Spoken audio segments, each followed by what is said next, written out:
नमस्कार, आप देख रहे हैं एबीपी न्यूज। आपके साथ हूं मैं रुबिका लियाकत और मेरे साथ है मेरी सहयोगी रोमाना। और रोमाना के साथ मेरे साथ मौजूद है तमाम शानदार लोग जो आज इस बजट को बहुत आसान भाषा में आप तक पहुंचाने वाले हैं। जन मन धन, जन का हो, मन का हो और धन वाला हो बजट, ये उम्मीद आज की जा रही है। देखिए, आज बहुत सारी चीजें पहली मर्तबा होने वाली है। कोरोना काल में ये पहला बजट होने वाला है। उसके बाद आपको बता दें कि पेपरलेस बजट जो है वो इस बार होने वाला है। आपने देखा होगा, अक्सर ये परंपरा है रही थी आज से पहले तक कि एक वैन में भरकर बंडल्स आते थे पेपर्स के। आज वो तस्वीरें आपने नहीं देखी होगी। वो इसलिए नहीं क्योंकि अब ये पेपरलेस हो गया। बस ये एक बही खाता चूंकि सिंबॉलिक है, वो दिखाने के लिए निर्मला सीतारमण लेकर आई हैं। राष्ट्रपति के पास जाएंगी, ये कॉपी उन तक पहुंचाएंगी और इसी को उन्हें पढ़ना भी है। लेकिन इसके अलावा सब कुछ पेपरलेस, ये भी डिजिटल हो गया है। लेकिन मनीलेस नहीं होना चाहिए, ये सबसे बड़ा उम्मीद भी हमारी और हम चाहते भी हैं। लेकिन रोमाना, अब जरा आपको ग्राफिक्स के जरिए समझाएंगी कि पेपरलेस के साथ साथ और वो कौन सी चीजें हैं जो आज की तारीख में देखने को मिल सकती है इस बजट में। रोमाना, तो इस बजट से उम्मीदें क्या हैं, ये हम लगातार आपको बता रहे हैं और बार बार जो बात सामने निकल कर आ रही है और जो लोगों के मन की बात है वो यही है कि रोजगार रोजगार रोजगार। अच्छा, एबीपी न्यूज पर ट्विटर पोल हमारा लगातार जारी है, आप भी उस पर जाकर शिरकत कर सकते हैं। इस बजट से आप क्या उम्मीद कर रहे हैं, अपनी राय हमारे साथ जरूर साझा कीजिए। और साथ ही इंतजार देश इस बात का कर रहा है कि साहब अर्थव्यवस्था को आज बजट के जरिए वैक्सीन लगा दे वित्त मंत्री निर्मला सीतारमण। अच्छा, यहां ये तस्वीर मैं आपको जो दिखा रही हूं वो दरअसल हम तुलना कर रहे हैं भारत और अमेरिका की। अमेरिका जिसे पहली बार महिला वित्त मंत्री मिला है, और वहीं भारत की अगर बात की जाए तो हमारे देश में पहली फुल टाइम महिला वित्त मंत्री हैं निर्मला सीतारमण।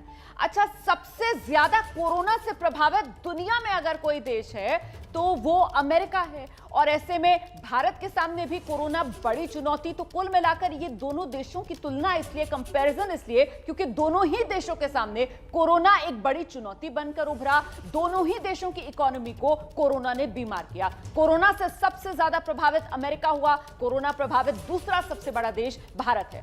सरकार बनते ही रिलीफ पैकेज देने की चुनौती अमेरिका में वहां की वित्त मंत्री के सामने, और कोरोना से उबारने के लिए खर्च करने की चुनौती हमारी वित्त मंत्री के सामने भी है। सबसे बड़ी अर्थव्यवस्था बनाए रखना अमेरिका को लक्ष्य है जेनेट येलन का, और भारत की अर्थव्यवस्था को मजबूत बनाना, आत्मनिर्भर भारत का जो सपना है वो साकार करना, ये वो तमाम चुनौतियां जो इस वक्त हमारी वित्त मंत्री के सामने मौजूद हैं। कुल मिलाकर आज की बजट वाली वैक्सीन से वित्त मंत्री किस तरीके से इन चुनौतियों से पार पाएंगी। जीडीपी में गिरावट है, हेल्थ सेक्टर में निवेश 2.5 से 3% करना है, मुफ्त या कम दाम पर कोरोना की वैक्सीन देनी है, ये लोगों की उम्मीदें हैं और उम्मीदें ही चुनौतियां बनकर निर्मला सीतारमण के सामने है। इंफ्रास्ट्रक्चर पर निवेश किस तरीके से बढ़ाया जाएगा, आत्मनिर्भर भारत को बढ़ावा किस रूप में देंगी वित्त मंत्री, नए हथियार के लिए रक्षा बजट को भी तो बढ़ाना है, इस पर भी पैसा खर्च करना होगा, रोजगार के लिए छोटे उद्योगों को बढ़ावा देना होगा, हाउसिंग प्रोजेक्ट को रफ्तार देनी होगी अगर अर्थव्यवस्था के चक्के को घुमाना है तो, और साथ ही ऑटो और टूरिज्म सेक्टर को भी सहारे की दरकार है। इनके लिए वित्त मंत्री के इस बही खाते से क्या निकलने वाला है, ये वो तमाम सवाल हैं, ये वो तमाम चुनौतियां हैं जो इस वक्त वित्त मंत्री के सामने है। मुझे लगता है इस पर जल्दी जल्दी एक रिएक्शन लेना चाहिए। चुनौतियों का अंबार है, प्रायोरिटाइज किस तरीके से करेंगे वित्त मंत्री। कुमार दी, देखिए, सबसे पहले मेरे हिसाब से हेल्थ केयर सेक्टर पर अगर हेल्थ केयर सेक्टर पे जोर दिया जाए, जो कि शायद उम्मीद भी है, और अगर बजट में उसके लिए जो खर्च है वो बढ़ा दिया जाए तो एक तो उससे रोजगार के अवसर पैदा होंगे, दूसरा भारत को लॉन्ग टर्म के लिए जो सुरक्षा की ज़रूरत है कि अगले कोई महामारी आए और जो इंफ्रास्ट्रक्चर, हेल्थ केयर इंफ्रास्ट्रक्चर है वो सुरक्षित रहेगा, तीसरा भारत को, जिसको प्रधानमंत्री भी कह रहे हैं फार्मेसी ऑफ द वर्ल्ड बनाए जाने की बात कही जा रही है, उसको भी बहुत ज़्यादा जोर मिलेगा for a long term. Bharat अगर आज बजट में अपने हेल्थ केयर सेक्टर के लिए ज्यादा पैसे खर्च करने आप हेल्थ की बात कर रहे हैं, मुझे लगता है राजीव जी मेडिक्लेम का दायरा बढ़ सकता है क्या? इसके अलावा जो आयुष्मान भारत योजना है उसके दायरे में मिडिल क्लास को शामिल किया जा सकता है क्या? हेल्थ से जुड़े हुए सवाल। देखिए, निश्चित रूप से उसमें ज़रूरत के लिहाज से देखें तो मेडिक्लेम की सीमा बढ़नी चाहिए, बहुत समय से एक ही जगह पे अटका हुआ है। हाँ। उसी तरह से यदि मध्यम वर्ग की नज़र से ही देखें तो एटीसी में निवेश की सीमा बढ़नी चाहिए, ये भी बहुत समय से अटका हुआ है। हाउसिंग लोन पर जो टैक्स की छूट है वो मतलब कितने समय से वो 2 लाख रुपए पर अटका हुआ है, और वो भी उससे पहले देखें तो 1.5 लाख रुपए था। तो यदि आप 20 साल पहले भी आप हाउसिंग लोन लेते तो आपको 1.5 लाख रुपए की छूट मिलती, आज भी आपको 2 लाख रुपए मिल रही है। तो उस लिहाज से ये सारी चीज़ें हैं जहाँ पर बढ़ाने की सीमा बढ़ाने की ज़रूरत है। लेकिन सवाल यह है कि सरकार क्या वास्तव में उन चीज़ों पर आगे बढ़ेगी। उम्मीदें हर साल रहती हैं। प्रांजल, हमेशा जब बजट देखा जाता है तो दो तरीके से देखा जाता है। एक तो ये कि आपको चुनावी रेवड़ियाँ बांटनी है, थोड़ा उस टाइप का बजट होना चाहिए। दूसरा ये कि आप बहुत स्ट्रॉन्ग जो है फैसले ले लेते हैं क्योंकि आप लॉन्ग टर्म गेन देख रहे होते हैं। ये दो ही तरीके के बजट अब तक हिंदुस्तान ने देखे हैं। What we are expecting is कि 79-80 के बाद पहली दफ़ा है कि हम इतनी बुरी स्थिति में हैं अर्थव्यवस्था को लेकर, नेगेटिव ऑब्वियसली। लेकिन हमारा इकोनॉमिक सर्वे कहता है कि भाई साहब 2 साल रुक जाइए, 11% फीजिबल है। और उसके लिए आज के बजट में हमें किस चीज़ का इंतज़ार करना होगा? देखिए, मुझे नहीं लगता कि सब कुछ इसी बजट में हो जाएगा। आप सही कह रहे हैं कि जो दिक्कतें सामने आई हैं, लेकिन सरकार को अब ये देखना है कि हर नागरिक की अभी अपेक्षा क्या है। उनकी अपेक्षा यह है कि मेरी आय और आमदनी सुनिश्चित है या नहीं। लोगों के पास, जिनके पास नौकरी है वो खर्च नहीं कर रहे हैं, और जिनके पास नौकरी नहीं है वो चाहते हैं किसी तरह मेरी आजीविका बढ़े। दिक्कत यहाँ पे होगी कि जिनके पास पैसा है उनको खर्च करने के लिए बोला जाए कि देखिए आप आश्वस्त रहिए, स्थिति बेहतर होगी। तो सरकार की फिस्कल प्रूडेंस जो है वो काम आएगी। वही, इसलिए आपको जो बैंक के जो क्रेडिट है, अगर आपको कर्ज देना है वो लोगों के लिए आसान करिए।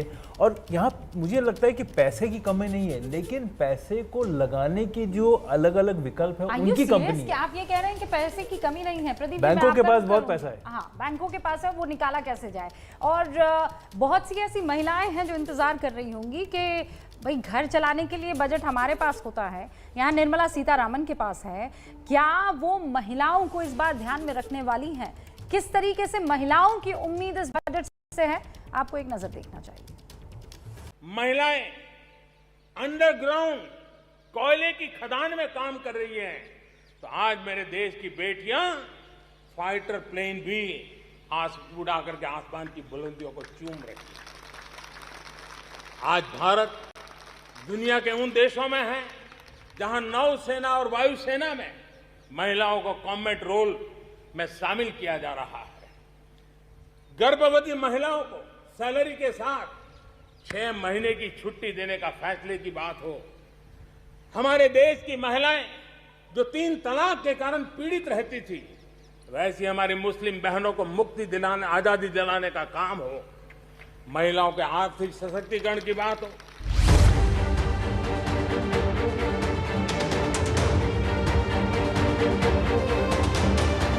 वो प्रधानमंत्री जो महिलाओं के सशक्तिकरण की बात करते हैं, वो प्रधानमंत्री जिनकी हर योजना परियोजना में महिलाओं को जगह दी जाती है, उन्हीं की सरकार का एक और आम बजट आज पेश होने में चंद घंटों का फासला बचा है। तो ऐसे में सवाल है कि आज के बजट में महिलाओं को क्या मिलेगा? क्या ये बजट महिलाओं को केंद्र में रखकर लाया जाएगा? क्योंकि अब हिंदुस्तान की महिलाएं सिर्फ चूल्हा चौके तक सीमित नहीं रही। आज हिंदुस्तान की महिलाएं हवाई जहाज को हवा से बातें कराती हैं और सेना में शामिल होकर दुश्मन से नजरें भी मिलाती हैं, घर भी चलाती हैं, बड़े बड़े संस्थानों का जिम्मा भी संभालती हैं। यहाँ तक कि हमारी वित्त मंत्री खुद महिला हैं। प्रजानाम एव भूत्यर्थम सत्ताभ्यो बलिम अग्रहीत। प्रजानाम एव भूत्यर्थम सत्ताभ्यो बलिम अग्रहीत। सहस्र गुणम उत्सृष्टम आदत्ते ही रसम रवि। तो फिर ऐसे एक महिला वित्त मंत्री से महिलाओं की उम्मीदें भी खूब हैं, क्योंकि कोरोना की मार पुरुषों से ज्यादा महिलाओं पर पड़ी है। रिपोर्ट्स के मुताबिक पुरुषों को पहले के मुकाबले नौकरियां वापस मिल गईं, लेकिन महिलाओं के साथ ऐसा नहीं हुआ, जिससे न सिर्फ महिलाओं को नुकसान हुआ, बल्कि देश की जीडीपी को 15,80,000 करोड़ रुपयों का भारी नुकसान हुआ, क्योंकि कोरोना की वजह से गई नौकरियों के बाद 49% महिलाएं दोबारा नौकरी नहीं पा सकी। तो ऐसे में जरूरी है कि इनकी सम्मान की जिंदगी के लिए सरकार कुछ ठोस कदम उठाए, क्योंकि वक्त की मांग और जरूरत दोनों यही है कि देश के विकास में महिलाओं की भागीदारी को बढ़ाया जाए। क्योंकि एक सच ये भी है कि आधी आबादी के इस देश में आज भी 75% पुरुष ही इकोनॉमिक वर्कफोर्स का हिस्सा है। भारत के कुल वर्कफोर्स में अभी सिर्फ 25% महिलाएं ही शामिल हैं, उसमें से भी 90% महिलाएं असंगठित क्षेत्रों में काम करती हैं। और कोरोना की वजह से असंगठित क्षेत्र यानी रोज कमाने खाने वालों पर तगड़ी चोट हुई है और उन्हें आर्थिक सहारे की सबसे ज्यादा जरूरत है। और खुद प्रधानमंत्री मोदी भी मानते हैं कि महिलाओं का सशक्तिकरण सबसे ज्यादा जरूरी है। हमें सभी बेटियों को दुर्गा की तरह सम्मान करने की सीख दी जाती है। नवरात्र में उनकी पूजा की जाती है और मां दुर्गा की पूजा तो साक्षात शक्ति की साधना है। हमारी मां दुर्गा दारिद्र्य, दुख, भय हारिणी कही जाती है, दुर्गति नाशिनी कही जाती है। और जिन्हें दुर्गति नाशिनी कहा जाता है, कोरोना की इस महामारी ने उनकी अच्छी खासी दुर्गति की है और उसे दूर करने के लिए सबसे ज्यादा जरूरी है कि जेंडर गैप को दूर किया जाए, क्योंकि जेंडर इक्वलिटी के मामले में भारत का स्थान 153 देशों में से 112वां है। यानी कहने को तो बहुत कुछ कहा जाता है, मगर अर्थव्यवस्था की भागीदारी कहे या घर के अलावा दूसरे कामों की जिम्मेदारी अब भी महिलाओं को उतनी नहीं मिली है जितनी वक्त की मांग है। क्योंकि जिस महिला शक्ति की बात हम किस्से कहानियों में सुनते आए हैं, या सिर्फ वो किंवदंतियां मात्र बनकर रह गई, अगर असल मायने में महिला को शक्ति मिल जाए, जेंडर गैप को पाट कर मर्दों के बराबर रोजगार में महिलाओं को जोड़ दिया जाए, तो महिलाओं के रोजगार में आने मात्र से देश की जीडीपी 27% तक बढ़ सकती है। लेकिन मर्दों की बराबरी पर महिलाओं को लाने के लिए देश को 2025 तक 52 लाख करोड़ रुपए खर्च करने होंगे। और जब तक महिला पुरुष के इस गैप को आर्थिक मदद के जरिए पाटा नहीं जाएगा, तब तक हिंदुस्तान उस तेजी से आगे नहीं बढ़ पाएगा जितनी की जरूरत है। इसीलिए सरकार के साथ साथ समाज के तौर पर हम सबकी जिम्मेदारी है कि महिलाओं की भागीदारी को ज्यादा से ज्यादा मजबूत किया जाए।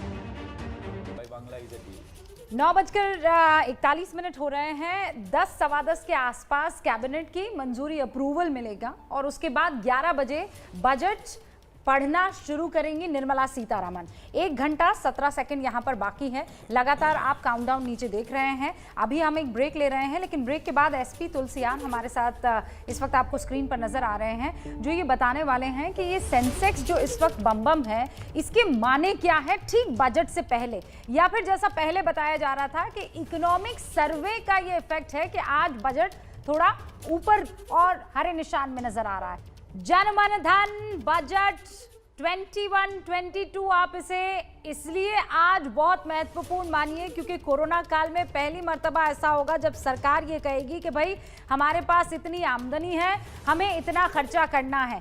लेकिन बड़ा चैलेंज ये है कि सरकार को खर्चा करना ही होगा और खर्चा करने के लिए रोजगार सृजन बहुत महत्वपूर्ण हो जाता है। रोजगार होगा तो फिर आम आदमी खर्चा कर पाएगा और तभी जो इकोनॉमी का चक्का है वो चल पाएगा। कुछ और नए मेहमानों ने हमें ज्वाइन कर लिया है, उनसे आपका तारुफ करवाऊं उससे पहले जरा आप ये जान लीजिए कि रविकांत रेलगाड़ी में सफर करते रेल यात्रियों से क्या बातचीत कर रहे हैं बजट को लेकर। राजगीर से आई ट्रेन श्रमजीवी में हम हैं जो दिल्ली पहुंची है।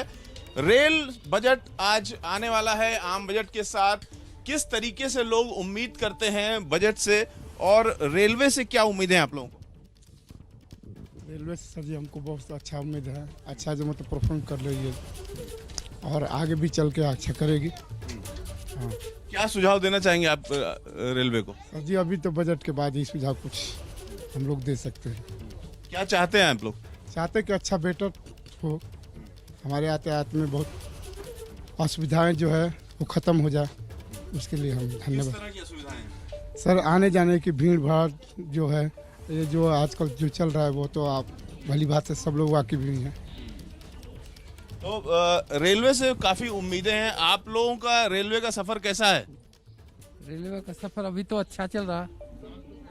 क्या उम्मीदें हैं, क्या सुझाव देना चाहेंगे रेलवे को? ये सुझाव है इससे भी अच्छा हो जाए और बढ़िया है।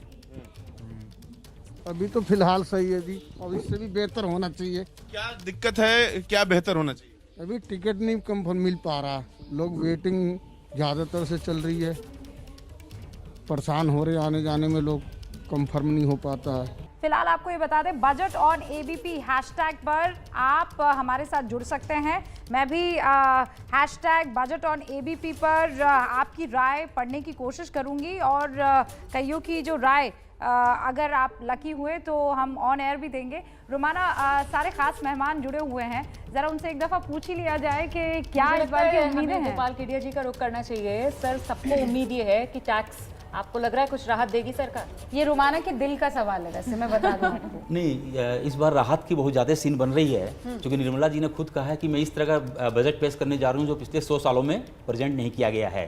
इससे एक उम्मीद बढ़ गई है कि जो थ्रेशोल्ड लिमिट है, जो कि अभी 2.5 लाख रुपया नॉर्मल सिटीजन के लिए है, 3 लाख रुपया सीनियर सिटीजन के लिए है और 5 लाख रुपया वेरी सीनियर सिटीजन के लिए है।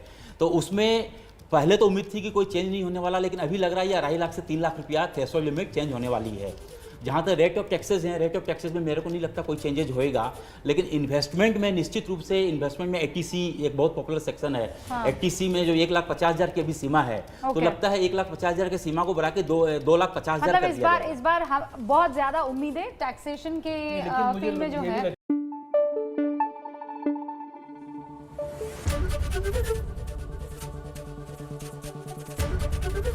ABP न्यूज आपको रखे आगे।